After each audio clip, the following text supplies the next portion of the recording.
حضرت معاذ ابن جبل رضی اللہ تعالیٰ عنہ کے پاس بیٹھا کرتے تھے. فرماتے ہیں ان سے جو پیار بڑھا تو پھر میرا مصلی سے بھی بڑھ گیا. تابعی ہیں. فرماتے ہیں صحابی رسول سے محبت ہوئی تو ذکر سے بھی ہو گئی, پھر درود شریف سے بھی ہو گئی. محبت ان سے بڑھی تو پھر اللہ نے مسجد کا پیار بھی بڑھا دیا. آپ فرماتے ہیں کہ میری ہر وقت بھی یہ چاہتی تھی کہ بس اللہ اللہ کروں, بس اللہ اللہ کروں, بس نہ میں ذرا تھوڑی جان چھڑاؤں لوگوں سے, کو 10 منٹ ملیں تو میں کچھ 4 نفل پڑھ لوں, میں تھوڑا سا نہ بچوں لوگوں سے, اور مجھے تسبیح ملے تو میں نہ کچھ 400-500 دفعہ استغفار پڑھوں, سبحان اللہ الحمدللہ اللہ اکبر لا حول ولا قوت الا باللہ, میں نہ تسبیحات پڑھوں. فرماتے ہیں کہ بچے تھے گھر میں 6-7, غربت تھی, کام ملتا کوئی نہیں تھا, اور میں کام چور نہیں تھا, کام ڈھونڈتا تھا, پر اللہ کی قدرت کے کام نہیں ملتا تھا.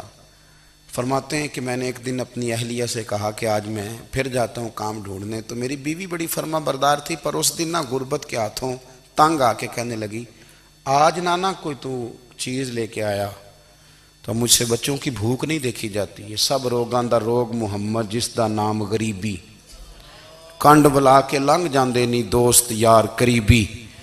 تو آج نہ کچھ لے کے آیا تو میں بچے لے کے میکے چلی جاؤں گی. شیخ فرماتے ہیں کہ میں بڑا پریشان گھر سے نکلا, پر میں نے صبح سے لے کے زور تک کام ڈھونڈا, کام ملا کوئی نہیں. تو میرے دل میں خیال آیا چلو کام نہیں ملتا تو اللہ اللہ تو کرے نا, چلو بندوں کی مزدوری نہیں ملتی تو رب کریم کی عبادت ہی کرتے ہیں. فرماتے ہیں کہ میں نے نا فرات کے پانی سے وضو کیا, نہر کے, شدید دھوپ تھی, ساتھ ریت تھی اور ریت تپ رہی تھی. میں نے اپنا رومال وہیں مصلی کے طور پر بچھا لیا, اور فرماتے ہیں کہ زور سے لے کر عصر تک نماز پڑھی, دھوپ بھی پورے زور پہ, پر میرے سجدے کا ذوق بھی پورے زور پہ. فرماتے ہیں سورج بھی چمک رہا ہے اور رب کی عبادت کا ذوق بھی پورے زور پہ. میں سجدہ کروں تو پھر میرا اٹھانے کو جی نہ چاہے. میرے استاد لکھا کرتے تھے, یہ ان کا شعر ہے, وہ کہا کرتے تھے مجھے سوز دے, مجھے ساز دے, اور مجھے نیم شب کا نیاز دے, دم سجدہ خود کو میں توڑ دوں, مجھے ایسا ذوق نماز دے. اور میں تیری بہار کا پھول ہوں, میں کھلا بھی ہوں تو تیرے لیے, مجھے میری شاخ سے توڑ لے, مجھے اپنی زلف کا ناز دے. بھائی فرماتے ہیں کہ عصر تک میں نے نفل پڑھے, دل ڈھلنے لگا, عصر کی نماز پڑھی اور میں وہاں سے چلا. اب میں جب نکلنے لگا تو دل میں خیال آیا کہ چھوٹی چھوٹی دیواریں ہیں گھر کی, بغیر کچھ لیے جاؤں گا تو بیوی دور سے دیکھے گی تو شور کرے گی کہ پھر خالی ہاتھ آ گیا ہے. کہتے میں نے اپنے اسی رومال میں جس پہ میں نے نماز پڑھی تھی نا, رومال میں کی آخی دے پنجابی جسافہ کہتے ہیں, اسی میں نا میں نے کچھ ریت بھر لی کہ وہ دور سے دیکھے گی تو سمجھے گی کچھ لے کے آیا ہے, چلو جا کے اسے بتا دوں گا کہ آج پھر مزدوری نہیں ملی. کہتے ہیں وہ ریت لے کر جب میں گھر میں گیا تو پہلے بیوی دروازے پہ کھڑی ہوتی تھی, پوچھتی تھی خالی ہاتھ آ گئے ہو, آج میں نے دیکھا تو ہے ہی کوئی نہیں. فرماتے ہیں میں اندر داخل ہوا, سلام لیے, کونے میں میں نے وہ رومال رکھ دیا اور میں نے آواز دی کہ بھلی مانس کہاں ہو. تو وہ کہنے لگی آپ منہ ہاتھ دھو لیں, میں روٹی لے کے آئی. میں نے کہا روٹی کہاں سے آ گئی, یہاں تو کئی دنوں کے فاقے, تو کئی دنوں کی غربت ہے, یہاں تو اس گھر میں تو فقیری ہے. فرماتے ہیں کہ وہ روٹی لے کے آئی اور اس وقت کی جو موجودہ نعمتیں تھیں, سمجھ لیں سلاد اچار ہر چیز ساتھ لائی. میں نے کہا کہ بچے کہاں گئے, کہنے لگی وہ کھانا کھا کے کھیلنے گئے, آپ کھانا کھا لیں آ جاتے. کھانا اس نے چن دیا. میں نے حیرت انگیز لہجے میں ساری نعمتیں اپنے دسترخوان پہ دیکھ کر کے بیوی سے پوچھا یہ کہاں سے آیا کھانا, بچوں کو تو نے کہاں سے کھانا کھلایا, یہ سارا کچھ کیسا ہے. تو کہنے لگی پتہ نہیں آج آپ کس کریم کی مزدوری کرنے چلے گئے تھے, پتہ نہیں کس کریم کی, میرے گھر میں تو اتنی نعمتیں آئی ہیں کہ مجھ سے سنبھالی نہیں جا رہی, اتنا اناج ہے, اتنا گندم ہے, کس کریم کے دروازے آج چلے گئے تھے.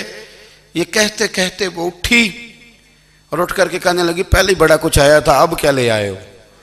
اور جا کر کے نا اس نے وہ ریت والا رومال کھولا کہنے لگے میں تو لے کے آیا تھا ریت، تو میرے رب نے اسے بھی سونے اور ہیرے بنا دیا تھا۔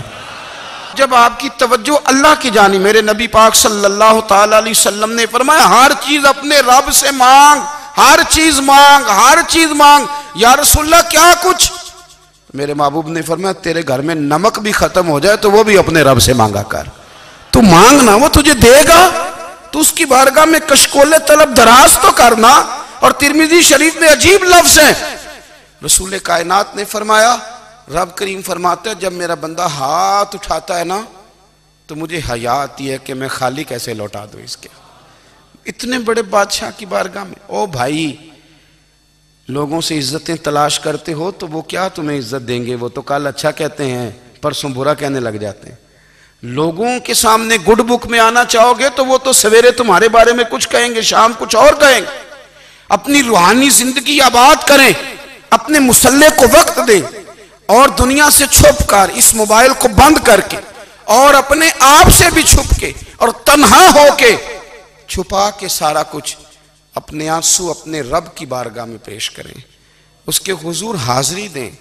سنو نا ترمذی کی حدیث، اور اسے یاد رکھنا، نبی پاک علیہ السلام نے فرمایا اپنے دکھ لوگوں کے سامنے نہ بیان کرنا، سیٹھوں نوابوں کو نہ بتاتے پھرنا، دنیا داروں کے سامنے جا کے نہ رونا کہ میں تکلیف میں ہوں۔ فرمایا اگر دنیا داروں کو دکھ بتاؤ گے رب تمہیں کبھی غنی نہیں کرے گا، اور لوگ ہیں کہ الٹا مذاق اڑائیں گے۔ آپ کی جس سے بڑی پکی یاری ہے نا، پکی، وہ تب تک پکی ہے جب تک آپ نے 50,000 مانگا نہیں، اور جس وقت آپ نے کہہ دیا کہ میں مجبور ہوں میری مدد کر تو پھر ختم ہو گئی دوستی۔ لوگوں کے تعلقات آپ کے ساتھ تب تک ہیں جب تک آپ ان سے کوئی ضرورت وابستہ نہیں کرتے۔ کریم محبوب فرمانے لگے بندوں کے سامنے دکھ نہ بیان کرنا، اللہ تجھے کبھی غنی نہیں کرے گا۔ تو اپنے دکھ اپنے رب کو بتا، تو دعائیں مانگ، تو اس کی بارگاہ میں حاضر ہو، تو اس کے حضور عرض کر۔ فرمایا اپنے دکھ اپنے رب کو بتا، وہ جلدی کرے یا دیر سے کرے تجھے ساری دنیا سے بے نیاز کر دے گا، تجھے کسی کا محتاج نہیں رہنے دے گا۔